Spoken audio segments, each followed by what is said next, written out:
Welcome to the Calmanalytics channel. This is Borys Tizenhausen with you. In this episode, powerful strikes on Russia's railway hubs continue. The south of Russia is gradually being shut down, and in the skies over Vilnius there are already Shaheds. Medvedev threw a tantrum and called Trump an old man. Meanwhile, Trump himself is slowly stepping on Putin's throat. In Crimea, they're demanding a ban on books, and Kadyrov has given Putin a truly royal gift at the expense of Russian citizens. And how Russia is mastering a new type of sabotage in the Baltic Sea and beyond. There will be a lot of interesting things. So if this is your first time on this channel, subscribe so you don't miss the next episodes, and let's get into it. A systematic attack on the main logistics hubs in southern Russia continues.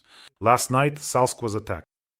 That's in the Rostov region. Locals report that up to 10 explosions were heard, and drones struck a freight train, tank cars, and tractors. The locomotives took direct hits.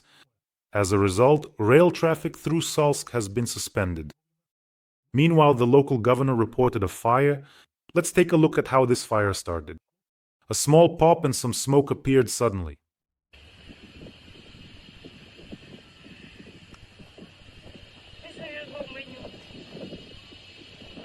And here's another one.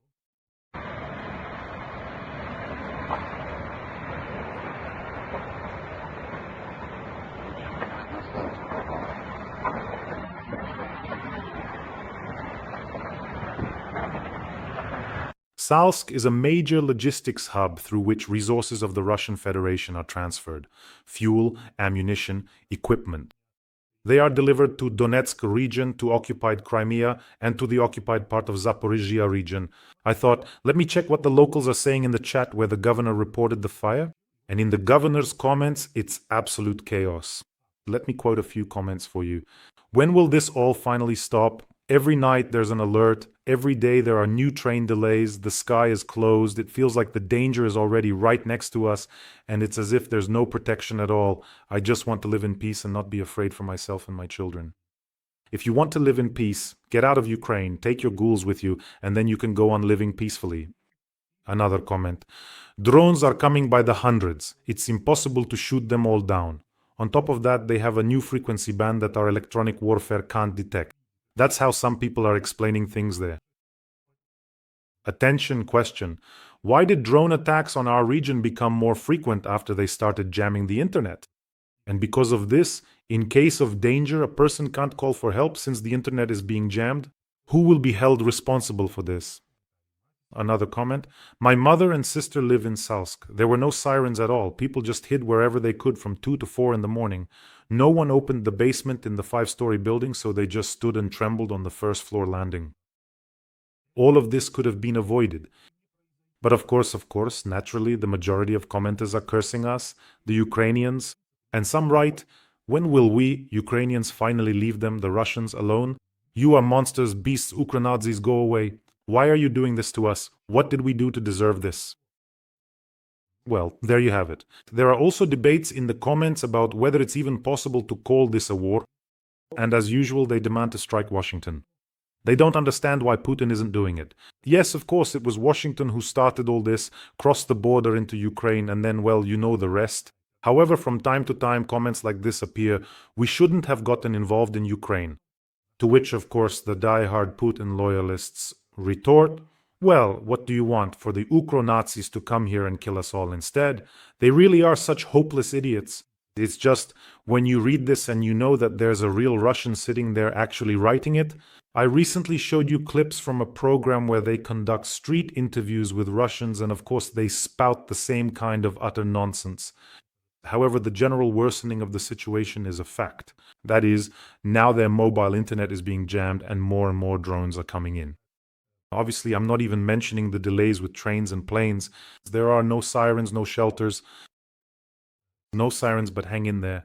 And by the way, after the devastating hacker attack on Aeroflot's IT infrastructure, there are going to be some real problems with air travel now. And that's not all of the attacks that happened today.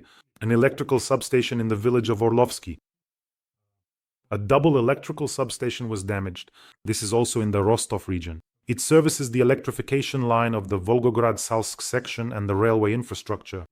In other words, as I mentioned, the railway infrastructure and logistics of the south of the Russian Federation are being systematically taken out quite successfully. Not a day or night goes by without small but proud drones flying in and putting on these kinds of fire shows. By the way, Salsk has already been hit. Someone is indeed systematically destroying logistics and breaking these supply chains to the front. And this is an extremely sound decision. So, very soon there will be neither internet nor rail service in southern Russia. Maybe there won't even be electricity, I don't know. Russians will say, "Thank you, Putin, for our happy childhood." By the way, friends, our drone operators, who are destroying this evil and infrastructure, also need our help. Let me remind you, we have an important fundraiser for the strike drone crew of the 252nd Battalion. They need to upgrade their heavy Magura bombers, and we're making pretty good progress with this fundraiser. There's just a little bit left to go. I'm asking you very much to support this fundraiser, and very soon these heavy bombers will start spreading fear and terror, making a little less alive those who came to our land. The link to the fundraiser is in the description of this video and also in the comments. There you'll also find the details for those who want to help from abroad. A huge thank you to all of you. I will never stop saying this. Thank you so much. We see everyone.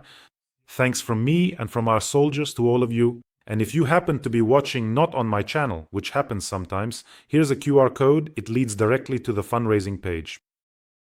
And here we've had quite an extraordinary event happen. The semi-liquid Terminator Dmitry Medvedev apparently wants to apologize to Trump again. And he wrote the following in response to Senator Lindsey Graham, one of the co-authors of the law on sanctions against the Russian Federation.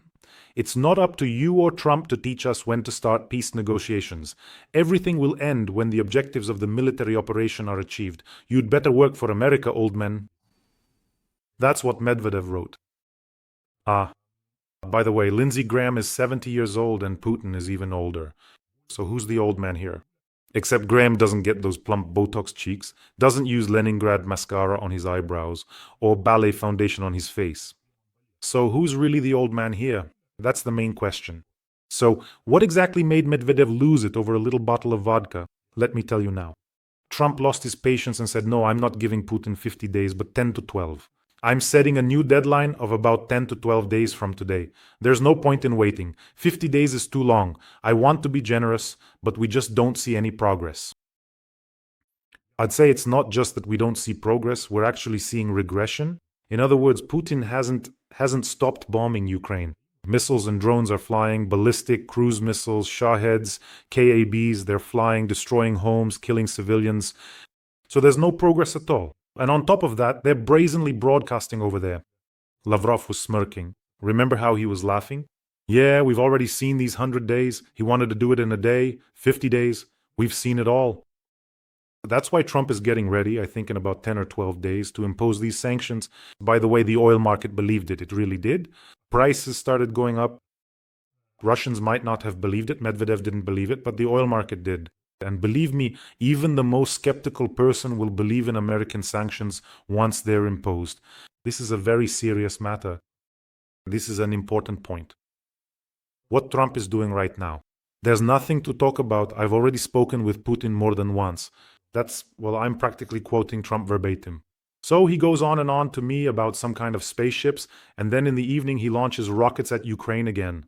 I don't see any progress. I don't see any point in waiting. Well, overall, this is important. In Russia, of course, the new ultimatum, the new deadline, was met with skepticism. Lavrov is silent, but the prominent court political analyst isn't. There's this particular guy, Markov, they have, who emphatically said it's high time, it's truly time to tell America, go to hell, get lost, and so on. Well then, let's see precisely how you're going to say that to America.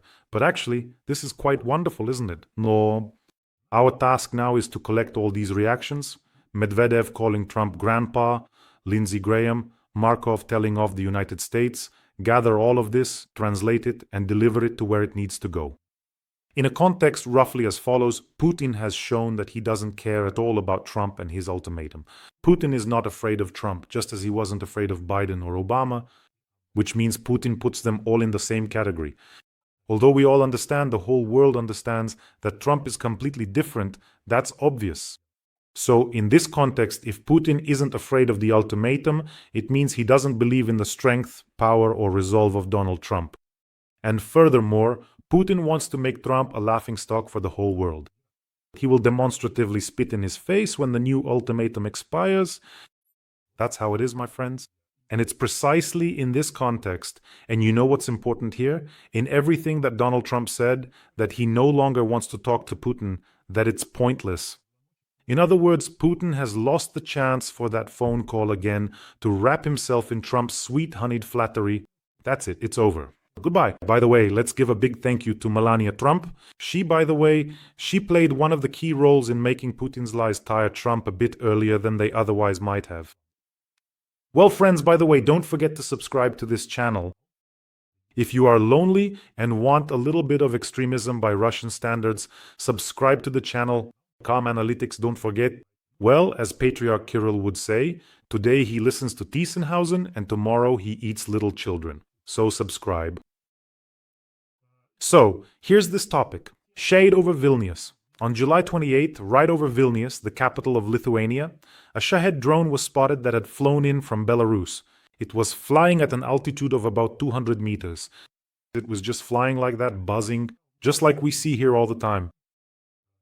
The police and Lithuanian authorities activated emergency services and the armed forces went on high alert. Citizens were informed not to approach if it crashed. In general, they did everything by the book. At first, it was identified as a Shahed, but then, well, it seemed like it wasn't exactly a Shahed, but a Geran. It looks similar on the outside, but for now, there's no information about where it was shot down or what it actually was. Although that's rather strange. I think something like that should have been shot down and immediately announced publicly. But there's one important nuance to this topic. And some people say, well, maybe it accidentally flew in from Belarus, maybe it got lost somewhere, maybe it didn't. So why do I absolutely not believe that a Shahed was accidentally flying over the capital of Lithuania? Because it would have had to fly from Ukraine into Belarus, travel 500 kilometers across all of Belarus, pass roughly over Minsk, somewhere in that area if it was flying in a straight line, and then continue on over Vilnius. And if it was flying along some convoluted trajectory instead of a straight line, then it would have gone even farther. In that case, it would have had to cover the entire 1,000 kilometers to reach Vilnius. And, well, even more so, how could that even be possible? This can't be some kind of completely random deviation. By the way, the Lithuanian authorities have already made a statement. They expect more stray drones because of the Russian and Belarusian maneuvers. Let me remind you, Zapad 2025. The exercises will begin in September, already in mid-September. And, well, at the very least, let me remind you, Lithuania is a NATO member. By the way, while we're at it, a huge thank you to the people of Lithuania, Latvia, and Estonia for supporting Ukraine, even though they're right next to such a huge but rather nasty neighbor. You write a lot of words of support in this regard. You are already feeling it yourselves. Russia is provoking. This was a deliberate provocation. So right now it's NATO Article 4, not Article 5, which is about collective security, but Article 4. These are consultations in case of a security threat. That's the minimum? That's the minimum. Obviously, you can officially request clarifications from the UN, OSCE, or something else. But in this case, Russia is simply testing NATO's reaction. That is, if there is no firm response to this incident, then such cases will really happen more and more often. And then whether it's a Geran or a Shahed drone, as you have clearly seen, the sheer kind of devastating destruction they are capable of causing, well, that's an entirely different and significant matter, really. In other words, they've become so brazen that they're flying their drones over the capital of a NATO country. That's why it's necessary to hit Lukashenko, since he allows these things from Belarusian territory, or maybe he doesn't just allow it. Maybe the drone was actually launched from there, we don't know. Lukashenko, together with Putin, is the weak link. So hit him, go after him hard, and at the same time hold him accountable for the migrant border storming as well. It's clear that, well, most of these incidents still happen on the Belarusian-Polish border. Just recently, for example, border guards were injured. Yesterday or the day before, a female border guard was wounded. And let me remind you, there was a case when a soldier was wounded and killed on the Polish border. So that's the kind of things going on there. So Lukashenko is actively helping the Russian Federation, naturally by doing this, creating a migrant crisis and pressure. And on top of that, there are these military exercises. So, I mean, Lukashenko is deeply involved. 120 Belarusian enterprises are working for the Russian military-industrial complex. And you know what could happen here? That after these Zapad 2025 exercises, Russia will not, of course, invade Ukraine from the territory of Belarus, because, well, for obvious reasons, the border looks different now. But Moscow might refuse to withdraw some of its troops and instead station them permanently in Belarus to achieve two objectives. First, to remove Lukashenko when necessary, and second, to create a threat to Belarus's neighbors, Poland and Lithuania. And just recently, Patrushev made a statement that the Russian Federation is aware that the West has set its sights on the Kaliningrad region. And in this context, they are prepared to respond even up to a nuclear strike. So it's no coincidence that the Russians are making these statements. All of this together suggests that, well, it's quite possible, not necessarily a large-scale invasion, but they certainly can create a constant threat. That's just it. These are two regimes that only cause trouble for all their neighbors. Did you notice that? Well, it's not just those two, there's also Kim Jong-un. And there's Iran as well. So you know what the main question is? Will the Russian military personnel who arrive in Belarus be considered legitimate targets for Ukraine? I think yes. And I also think it wouldn't hurt to bring Kolya's dad to his senses. I'm talking about Lukashenko now. Since Russian Shaheds are flying across all of Belarus, and regularly, by the way, some of them enter Ukraine from Belarusian territory, is it possible that one of them could get lost and hit, say, the Moser oil refinery? Or maybe not just one. I think that's possible. Of course, no one is planning to attack Kaliningrad, although historical justice, Putin does love to talk about historical justice. Give it back. And another significant type of hybrid attack that the Russian Federation is currently carrying out is the widespread jamming over the Baltic Sea and other locations. In May and June of this year, hundreds of GPS interference incidents were recorded. In Lithuania alone, there were 585 cases in May, and in June, there were already over 1,000 such cases. In other words, the Russians are using electronic warfare systems to jam GPS signals. So initially, it was thought that this signal was being blocked in maritime zones, where Russian ships were moving in triangular patterns, disrupting navigation for both aviation and maritime traffic.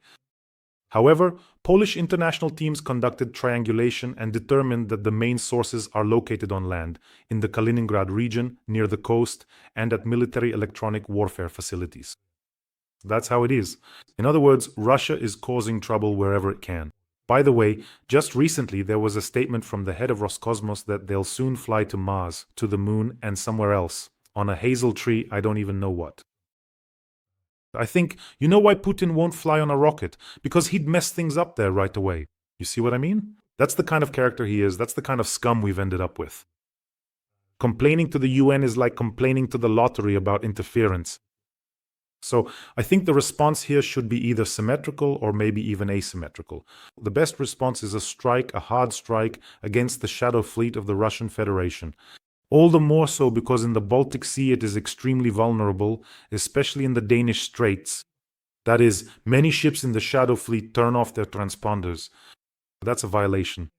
Therefore, anyone who turns it off, not only when passing through, but in general, if they turn it off when entering the Russian port of Ust-Luga or anywhere else, everyone who turns it off, well, both straits are monitored, so just ban passage for those who turn off their transponders, and half of the shadow fleet will be out of commission. Or maybe even the whole fleet. By the way, now we're moving to a different region. Here the saga with Kadyrov's portrait in Sevastopol continues. They've put that portrait back up on the aquarium wall. Let me remind you, right next to the portraits of Zhukov and Admiral Lazarev, they hung a portrait of Kadyrov in uniform. He gazes off into the distance with a proud, bumblebee-like look. And some citizen came, unscrewed the portrait, and said, "Kadyrov is not a great military leader. He doesn't belong here." And he took the portrait away. The director of the aquarium said that they would return the portrait and personally inform Kadyrov about it. I don't know, maybe on their knees or in some other way. But the portrait was returned and hung back on the aquarium wall. Let me remind you, this is located on the embankment, right in the city center. What a disgrace for my hometown Sevastopol. This is just awful.